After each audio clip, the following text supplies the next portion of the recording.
ఇప్పుడు ఈ హడావిడి పొద్దున్న నుంచి జరుగుతున్నటువంటి హడావిడి ఈ జరుగుతున్నటువంటి ఒక ప్రాపగండా అంటామా లేకపోతే ఒక చర్చ అంటామా ఒక గ్లోబల్స్ ప్రచారం అంటామా అయిపోయింది ఇవాళ ఆయన అరెస్ట్ చేసేస్తా ఉన్నారు లోపల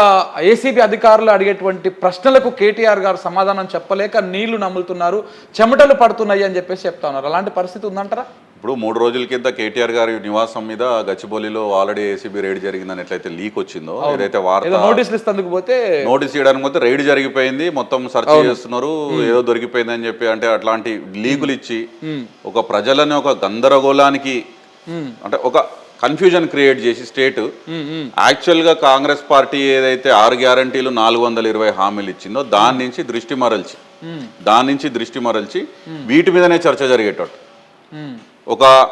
ఒక సంకుచిత మనస్తత్వం ఉన్నటువంటి నాయకుడు కాంగ్రెస్ పార్టీకి ఉన్నాడు కాబట్టి ఈరోజు ముఖ్యమంత్రికి ఉన్నాడు కాబట్టి ఇట్లాంటి చర్యలు చేస్తున్నారు మేము ఒకటే చెప్తున్నాం ముందు నుంచి ప్రభుత్వం ఏర్పడ్డ నాటి నుంచి డిసెంబర్ 7, 2023 ఆనాడు నుంచి ఈనాడు వరకు దాదాపు 13 నెలలు గడిచింది మీరు చూడండి క్రొనాలజీ చూడండి ప్రభుత్వంలోకి రాగానే ఫార్మాసిటీ రద్దు ఎయిర్పోర్ట్ మెట్రో రద్దు ఫార్ములా ఈ రద్దు అసలు ఎప్పుడు చర్చించారు అధికారులను కూర్చోబెట్టుకొని ఎప్పుడు మాట్లాడినరు మార్పు అని చెప్పి రద్దు చేసుకో అంటే అనాలోచితంగా కేసీఆర్ గారు ప్రభుత్వం చేసింది కాబట్టి మేము రద్దు చేస్తాం దాంతో మనకి లాభమా నష్టమా అసలు అట్లీస్ట్ కూర్చొని ఒక సమావేశం పెట్టుకొని ఏదీ జరగలేదు ఒకటి రెండవది వీళ్ళు చేసింది ఏంది ప్రతి దాని మీద అవినీతి అని మరకలు వేసుకుంటూ జ్యుడిషియల్ కమిషన్లు పెట్టడం కొన్ని రోజులు డ్రామాలు చేయడం ఎందుకంటే మీరు చూడండి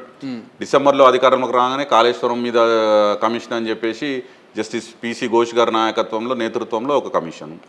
విద్యుత్ కొనుగోళ్ల విషయంలో ఏదో అవినీతి జరిగింది అని చెప్పేసి అక్కడ జస్టిస్ మదన్ లోకూర్ గారి నేతృత్వంలో ఇంకో కమిషన్